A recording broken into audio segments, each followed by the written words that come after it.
Well, at one time, they were rivals. But last week, Wisconsin Governor Scott Walker made a big-time endorsement of Senator Ted Cruz for president. He joins us now.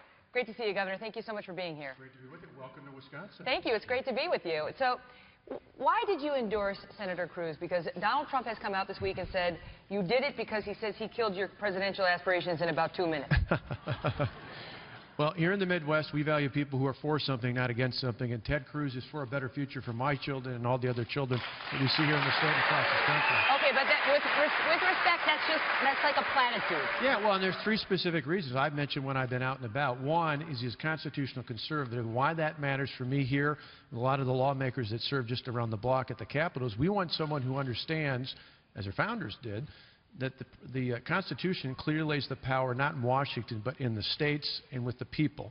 That's the first reason. Second reason is we really, and the people here know this, they helped us some 4 years ago battle against that recall. We love someone who's willing to stand up for what they believe in, stick to their guns, even against incredible pressure, taking the power out of the hands of the big government special interest, and putting it firmly in the hands of the hardworking taxpayers. And third, practically, we're very practical people here in the Midwest, as am I. I want someone who can both win the nomination and defeat Hillary Clinton in November. The only person left in this race who can do that is Ted Cruz. What is your prediction for what's going to happen here tomorrow night? Well, I think Ted's going to win. And not only is he going to win, I think, as we showed 4 years ago when we won the recall here, I think Ted's victory is going to show the nation a pivot point, and we're going to see him well on his way towards the nomination, bringing our party together in Cleveland, and then going on to defeat the real opponent, Hillary Clinton, in the fall. A pivot point. All right, I want to stand you by because we've got Larry Pecos here, who is a retired dentist, and he has a question for you, Senator, about unity. Okay. Go ahead, Larry. Hi. Good morning, Senator. Good morning. The past 10 years, this country has been totally divided and torn apart. And what concerns me, I'm seeing this carried over into the Republican Party with the adversity between all of the candidates following. And I was wondering, what will you do to unite this party, because it's going to have to be united, in order to sustain the election in November? Well, Larry, thank you for that question. And let me observe, my father-in-law, Heidi's dad, is also a retired dentist, so I'm working very hard to earn the retired dentist vote. You know, I think you're absolutely right. We've got to see unity. We've got to see the party coming together. It's what I'm working to do every day. You know, I mentioned before, of the 17 candidates who started this race a year ago, 5 of those candidates are now supporting our campaign. That is a powerful demonstration of unity, to see candidates across the ideological spectrum coming together, uniting. And you know, what we're seeing is we're seeing incredible support here in Wisconsin. We're seeing incredible support among women. We've got a double-digit lead among women here in the state of Wisconsin. We're seeing incredible support among young people. And I think one of the keys to unity is not engaging in the personal attacks and the insults and going to the mud that other candidates have. And so when Donald or anyone else attacks me, attacks my family, attacks me personally, I don't respond in kind. You've never heard me disparage him personally, attack his family. I don't intend to. For the record, you did call Donald Trump a sniveling coward. In your defense, it was after he attacked your wife, but there was that one time.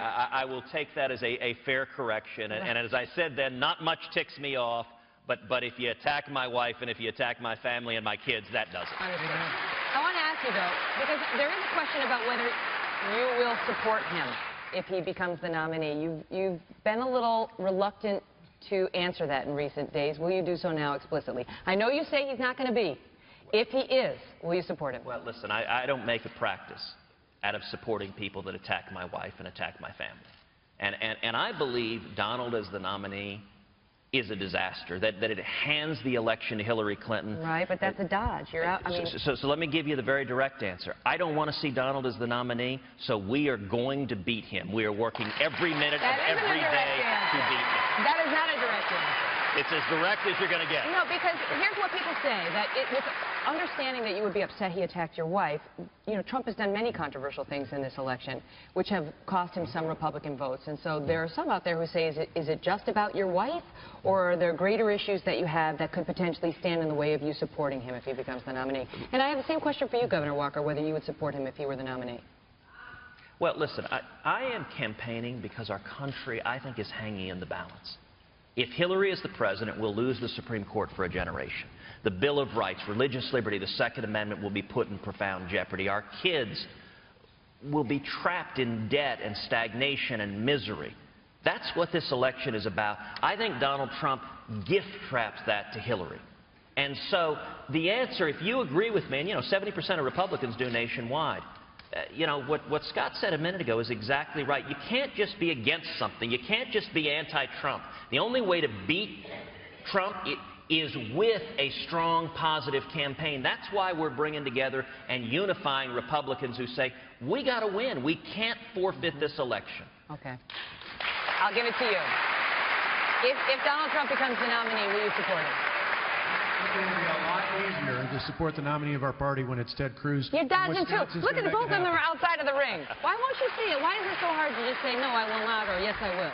Well, why would we be campaigning for Ted if we were worried about who else might be in the race? Well, because that's the fundamental question right now in the Republican Party, which is so divided between Trump supporters who are so fervently behind him and some in the rest of the field who are against. Well, I think there's a lot of Trump supporters, although fewer and fewer here in Wisconsin, who are frustrated with Washington, who are upset with the status quo. I get that. I feel that. I understand their concern.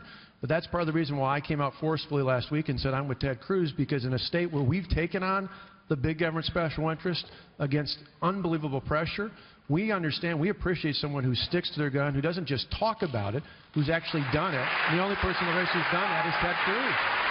We are in Wisconsin, so we will let the Wisconsin governor have the last word tonight. Thank you both so much. Thank you.